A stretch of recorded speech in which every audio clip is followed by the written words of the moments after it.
Tahun ini pemerintah menaruh perhatian khusus kepada para pengemudi dan kurir online yang telah memberi kontribusi yang penting dalam mendukung layanan transportasi dan logistik di Indonesia. Untuk itu pemerintah menghimbau kepada seluruh perusahaan layanan angkutan berbasis aplikasi untuk memberi bonus hari raya kepada pengemudi dan kurir online dalam bentuk uang tunai dengan mempertimbangkan keaktifan kerja.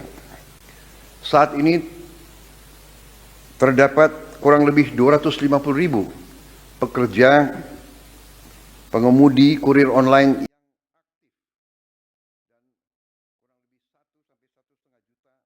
yang berstatus part-time, yang tidak full-time tapi part-time bekerja.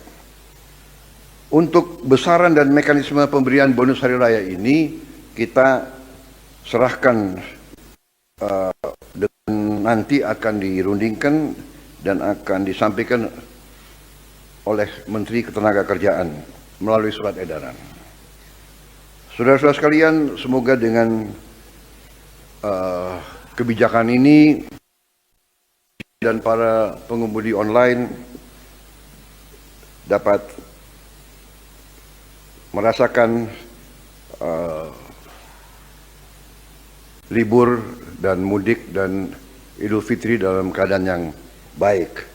Saya ucapkan terima kasih kepada Menteri Ketenagakerjaan, kemudian Menteri Perhubungan, dan Menteri Seskap, juga kepada pimpinan perusahaan, Saudara Patrick Waluyo dan Saudara kerjasama yang baik ini. Juga saya ucapkan terima kasih kepada para pengemudi dan kurir online dimanapun engkau berada. Terima kasih. Wassalamualaikum warahmatullahi wabarakatuh.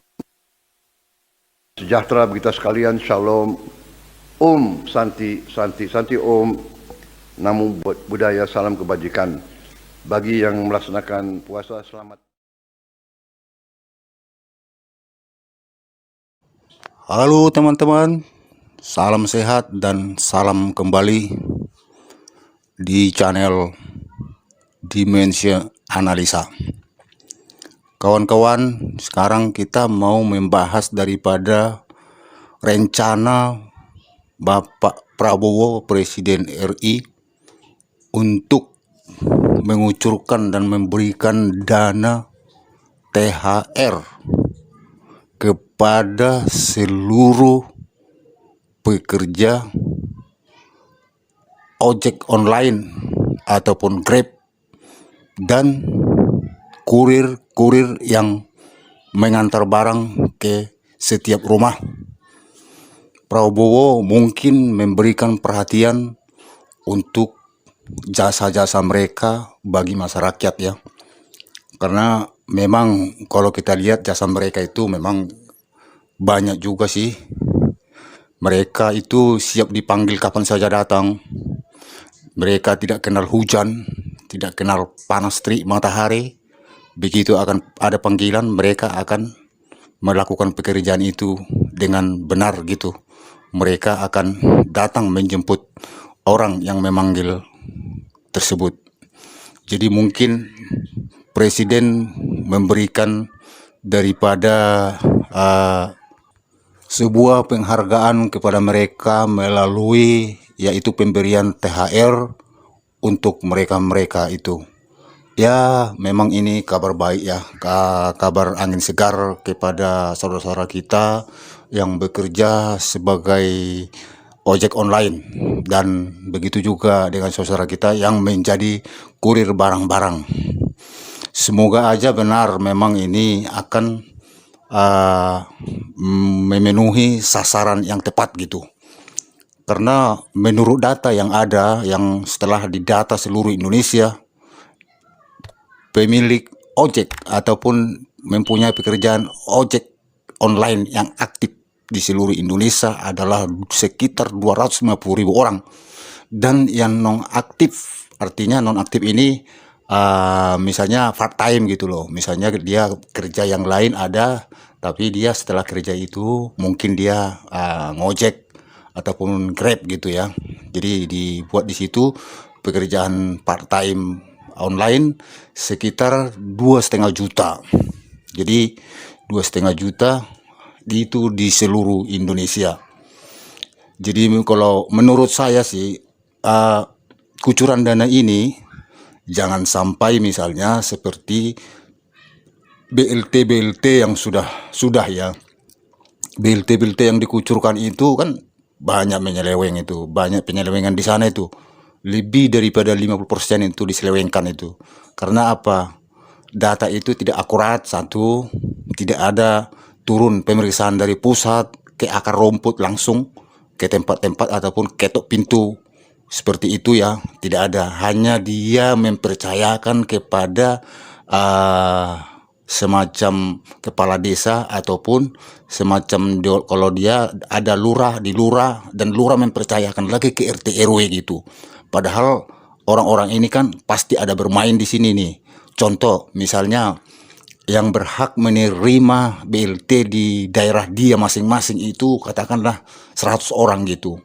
Dia yang berhak menerima karena memang mungkin ekonominya artinya rentan ya. Jadi mereka berhak dengan bantuan pemerintah tersebut.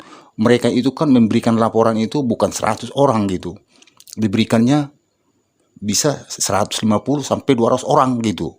Jadi yang 100 orang ini pun, misalnya nih, yang 100 orang ini pun bukan benar-benar kena sasaran kepada yang berhak menerima uang itu. Mungkin saja namanya di situ karena ada saudaranya, walaupun ekonominya mapan, pasti ada dicantumkan tuh. Makanya ekonomi mapan banyak juga yang terima BLT. Itu bukan rahasia ya, bukan rahasia lagi. Jadi yang ditambahin tadi itu fiktif. Jadi ditambah-tambahin dia punya misalnya banyaknya yang berhak menerima di sini aturannya 100 menjadi 150 atau 200, ya mereka bagi-bagilah. Mereka bagi-bagilah semua itu. Jadi begitu selama ini. Maksud saya jangan sampai nanti ini saluran-saluran yang berhak menerima daripada THR ini jangan sampai menyeleweng lagi. Ini pemerintah harus ada pelajaran dengan BLT yang sudah lalu. Jangan asal main kucur-kucur aja, supaya dibilang pemerintah itu adalah perhatian dengan masyarakat gitu. Jangan seperti itu. Jangan hanya memberikan suatu perhatian supaya masyarakat Indonesia mengatakan bahwa presiden atau pemerintah pusat itu ada perhatiannya kepada orang-orang miskin gitu. Jangan seperti itu lagi. Artinya harus ada turunkan tim betul-betul. Karena gini, bisa saja ini menyeleweng. Bisa saja ada penyelewengan. Contoh, mereka ada menerima laporan daripada Grab contohnya ya, katakanlah Grab. Jadi Grab ini nanti karena udah tahu bahwa ini adalah uang, dimintai misalnya, oh di tempat saya itu yang aktif itu sekitar 100.000 katanya. Contoh 100.000, ternyata yang aktif itu cuma 60.000. Begitu kan, dikucurkan dari Jakarta, dikucurkan dari pusat gitu 100.000 jam. Ternyata yang terima hanya 60.000. 40.000 lagi mereka makan gitu. Ini nggak rahasia lagi seperti ini. Seperti ini tak rahasia lagi di Indonesia. Karena yang namanya duit di Indonesia ini tidak ada kontrolnya. Main suka-suka aja gitu. Main sebut-sebut saja. Yang penting pusat mengucurkan gitu. Tapi nggak tepat sasaran. Sasarannya itu tak tahu kemana-mana gitu loh. Jangan sampai terjadi seperti itu nanti di THR yang mau dikucurkan dari pusat ini. Jadi memang mudah-mudahan semuanya tepat sasaran gitu loh. Kasihan juga mereka kan yang misalnya sudah bekerja di Grab itu lama-lama, ternyata mereka tidak ada namanya juga di sana nanti. Jadi memang betul-betul harus fair lah, harus adil lah, harus buat si adil-adilnya begitu kan. Jadi memang kalau THR ini memang sudah layak seharusnya ya. Apalagi koruptor di Indonesia ini dihabisin. Katakanlah seandainya korupsi tidak ada di Indonesia ini selama ini, kemungkinan bisa setiap rakyat Indonesia menerima sekitar antara 5 sampai 7 juta per orang. Bisa terjadi itu karena apa? Karena sekarang ini Indonesia katanya kaya. Indonesia katanya banyak sumber daya alam. Tapi kenapa cuma hanya 2.300 pendapatan negara? kemana uang-uang itu lari? Pajak aja begitu banyak loh. Dari penghasilan pajak aja begitu banyak. Jadi dari non pajak, masa non pajak kalah non pajak dibuat pajak penghasilannya gitu loh. Jadi semacam dibilang negara-negara kaya Indonesia banyak sumber daya alam, dari sumber daya itu mana duitnya, mana hasilnya. Itulah yang dikorupsi mereka selama ini. Seperti yang sekarang-sekarang ini terjadi macam di Pertamina lah, di bagian tambang timah, tambang emas, tambang batu bara, tambang minyak, semua disikat orang itu semua itu. Tidak ada yang kontrol dari pusat. Itu masalahnya. Kalau lah misalnya ini tidak akan terjadi, mungkin pendapatan negara bukan 2.300, bisa antara 15 sampai 20 triliun per tahun. Itu pendapatan negara yang bisa real gitu loh. Karena bukan main-main loh. Yang disikat orang itu duit itu bukan main-main itu. Yang digarung mereka itu bukan sedikit-sedikit itu duit itu. Belum lagi itu masih di Pertamina itu. Belum lagi di hulunya ya. Misalnya di pertambangannya gitu. Belum lagi di perusahaan-perusahaan lain semacam di PLN, belum lagi itu, belum lagi dilihat itu, belum dibuka itu semua. Pasti banyak di sana itu penyelungan, belum lagi di Telkom. Ya. Belum lagi di perusahaan-perusahaan BUMN seperti PTP itu yang di perkebunan sawit, perkebunan karet, perkebunan apa saja gitu, yang penting PTP itu mesti banyak di sana sarangnya penyelewengan. Kalau saya jangan dibongkar itu, pasti banyak penyelewengan di sana. Semua dari pusat sampai bawahan-bawahan itu pasti menyeleweng semua itu. Itu saya yakin, saya yakinnya saya. Kenapa? Kenapa ada di perusahaan di Indonesia ini selalu bangkrut gitu loh. Selalu bangkrut itu. Contoh nih, Garuda bangkrut. Sementara orang naik Garuda, penuh Garuda itu dibayar cash gitu. Telkom bangkrut. Kenapa sampai Telkom dijual ke Singapura dulu? Karena memang Telkom itu nggak ada keuntungan. Kalau ada keuntungannya pasti nggak dijual. Jadi kenapa bisa bangkrut? Sementara kita beli pulsa, beli bayar telepon gitu, nggak ada mencuri-curi kita di situ. PLN juga bangkrut gitu loh. Punya utang 500 triliun. Kita bayar setiap bulan, padahal 1 hari saja terlambat langsung dimatikan itu arus di rumah. Itu bisa bangkrut. Jadi kebangkrutan ini didasari apa gitu? Kalau nggak mereka garong semua di dalamnya itu, tak akan mungkin bangkrut. Begitu juga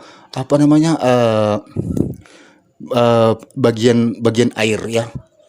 Bagian air ini bisa bangkrut loh. Tenaga air dari hujan aja datang, bukannya dikelola itu. Datang hujan dia diterima dari di suatu wadah gitu ya. Itu yang disalurkan kepada orang gitu. Itu cuma hanya mesin penyaringannya aja yang ada. Dan pipa-pipanya itu yang untuk menyalurkan kepada orang. Itu saja bisa bangkrut. Bukan ada dibeli itu air itu. Itu air itu ditampung di waduk. Waduk itu datangnya hujan gitu loh. Hujan itu kan gratis, nggak ada dibayar-bayar itu. Tapi itu bisa bangkrut gitu. Jadi pemerintah selama ini tidak ada punya perhatian seperti ini. Ke sini tak ada perhatiannya. Kenapa ini bisa bangkrut, ini bisa bangkrut? Kenapa? Udah semua saling menggarong gitu loh. Tak ada yang peduli lagi di negara ini. Jadi untuk apa lagi diperhatikan? Karena dari pusat ke bawah itu udah garong-menggarong semua. Jadi tidak ada lagi yang memperhatikan. Siapa yang memperhatikan? Karena yang memperhatikan itu tukang garong. Tak mungkin tukang garong memperhatikan tukang garong juga. Masa sama-sama tukang garong saling melewati gitu loh. Dan tak mungkin. Jadi ya udahlah. Begitulah makanya Indonesia ini sebenarnya lambat berkembang, lambat maju. Selalu hanya berkembang katanya. Tapi nggak pernah maju-maju. Mulai dari zaman Soeharto tak pernah ada kemajuan. Selalu berkembang. Ya seperti ini. Karena apa? Karena uang negara itu nggak ada kelihatan gitu loh. Begitu banyak katanya sumber daya alam. Indonesia terkenal kaya, tapi ya begini hasilnya. Ya makanya aku bilang ya ini sebenarnya nggak heran lagi kita kalau memang pemerintah memberikan daripada THR kepada orang-orang ini, karena jasa mereka juga akan dihargai gitu loh. Jadi mudah-mudahan aja, semoga aja saudara-saudara kita ini mendapatkan itu dengan tepat sasaran gitu. Jangan sampai misalnya mendapatkan yang tidak seharusnya mendapatkan tapi mendapatkan gitu.